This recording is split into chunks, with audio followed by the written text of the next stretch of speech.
I got a text from my agent, and he said the deal fell through. The house is yours. In this moment, what should have been exciting for me wasn't so exciting for me because I knew there was something that wasn't right with it. Something just didn't seem right. It just didn't sit right with me. I had to do the draw schedule. I was going through a hard money lender, and I had to map out the draw schedule to submit to the hard money lender. The numbers were tight, and my backup plan, which was an exit plan, was to fix and flip because this project was seeming like I was going to go over budget. Then, as the budget started getting more and more like the worst case scenario numbers. Initially, I did best case scenario numbers, which I was already over. Then I did best case scenario numbers, and it was still over. And through working those numbers, more and more kept unraveling. More red flags kept unraveling, and they really started to pile up. So let me go to the start and let me break it down to you from the start. So, like I mentioned, my agent did tell me, hey, originally I thought that I lost this house, which in fact I did actually. Um, they went with another offer. They didn't accept our offer. Our offer on this house was 200,000. He came back and he said that their deal fell through. The house is yours. So I was like, okay, bet. This is what I really wanted. I really wanted this house. Like this house was on almost an acre of land and everything. So yeah, let's do it. So excited. But then I was also thinking like, why was it that this deal fell through? And then I also remember also what my hard money lender was saying because the excuse on why they didn't finish the property because the property was uh in the process of being renovated. You could tell they did fresh paint and some of the roofs, changed the light fixtures, things like that. And the hard money lender mentioned, sometimes when seeing properties that they stop in the middle of rehab, that they either ran into an expensive problem and they trying to just sell the house and get rid of it or something. He says some situations, not all situations. So that got me thinking just to really uncover what was really wrong with the house or what was going on. So, like I mentioned, I did the draw schedule initially.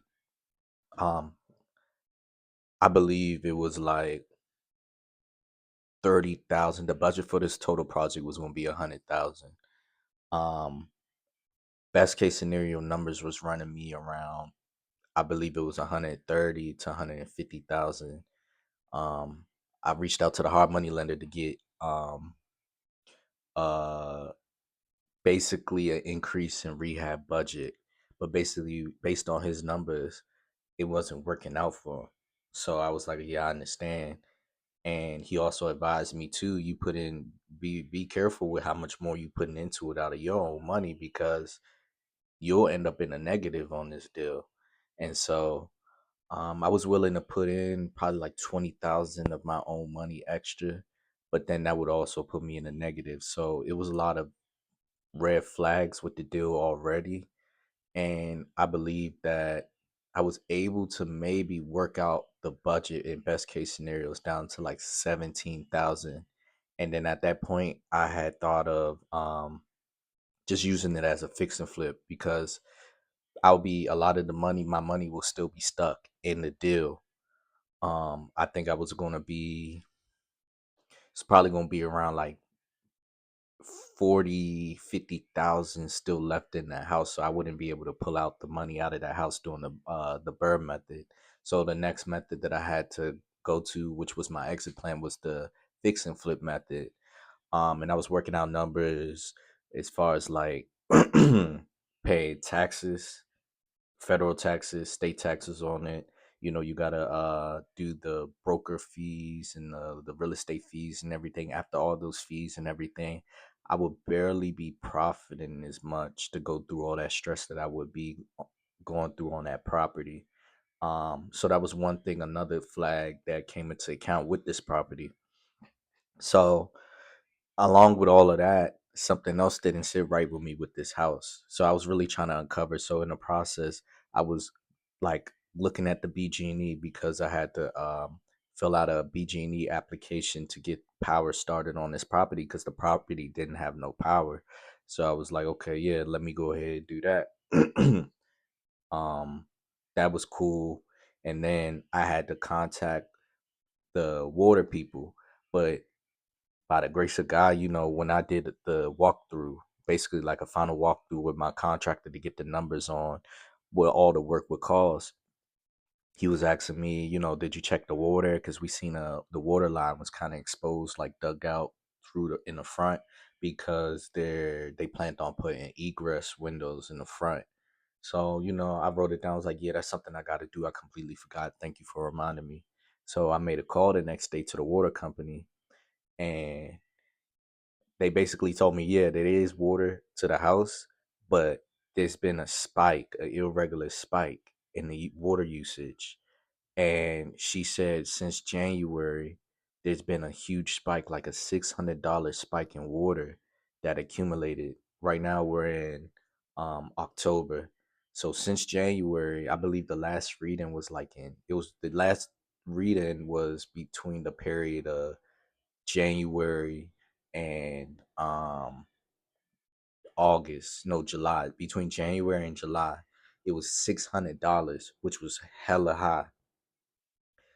And she advised me that this happens either there's a water leak or somebody left the water running. And I told her, well, the basement fully gutted.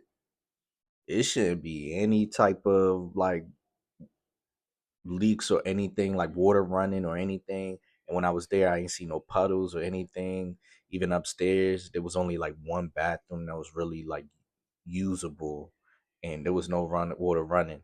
So it took me like probably like 2-3 days to really diagnose everything. I looked at the water bill um over the past 3 years.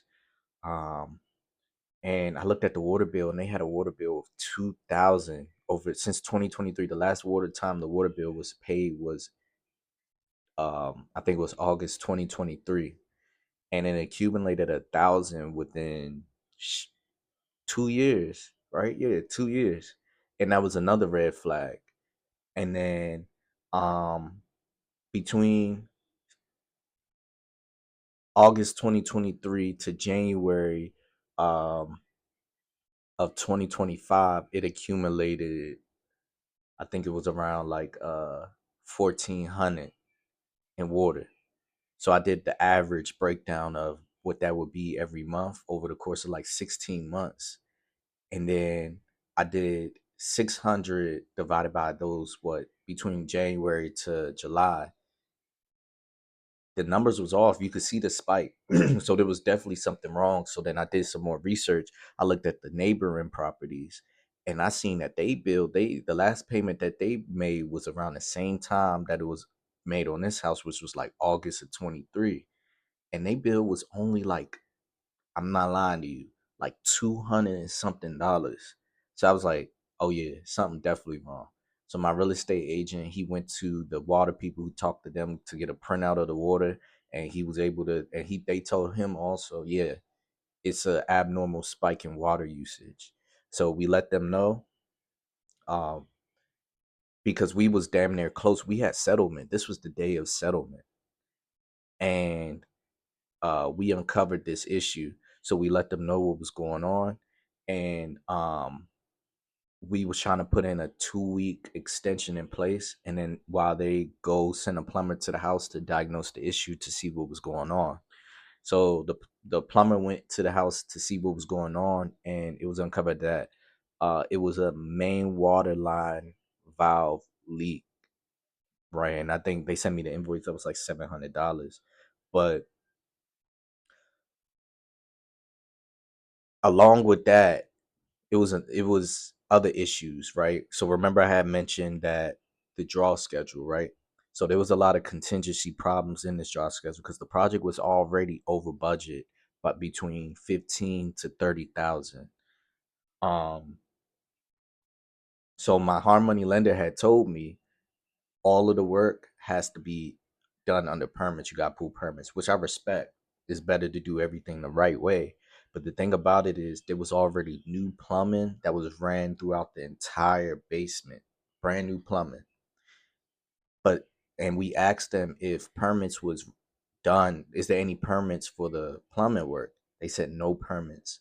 So then now I had to have a contingency fund for the water because at the time I was thinking about still following through with it and taking care of the water issue without knowing that the valve was the issue. I was really considering doing it because I'm like, okay, I'll have a contingency of maybe like 10,000 because maybe they might have to go into the ground and replace a water a pipe or a water line or something like that. So that was already, and that's outside of this 15 to 30,000.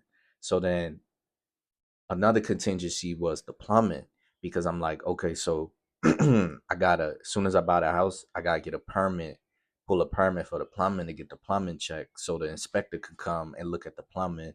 So that required me to hire plumbers to basically dig up the plumbing that was already they dug it up, laid the plumbing down, and then they covered it with the dirt and the gravel and everything.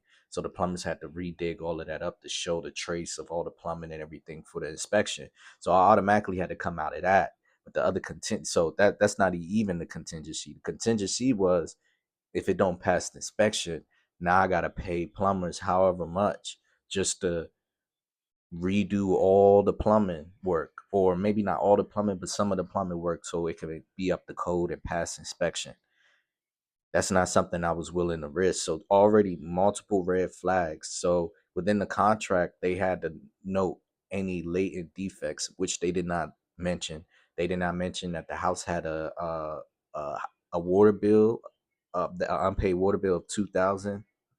They never mentioned that there was a main water line valve leak. I don't know if for sure if they knew or not. I feel like they did knew. I mean, I feel like they did know, but I don't know for sure if they did know. And then also they knew about the unpermitted plumbing that was done on the house, and they didn't list that in the contract either. So it was so many red flags, and I followed my gut, and I just told myself I'm just gonna pull out of this deal. um I, I would I'm basically at risk of losing that 2,000 that I did for the earnest deposit, but we're in the process of at least trying to get it back. Shout out to my real estate agent. He's definitely going to try to get that back, so I'm waiting on the update for that.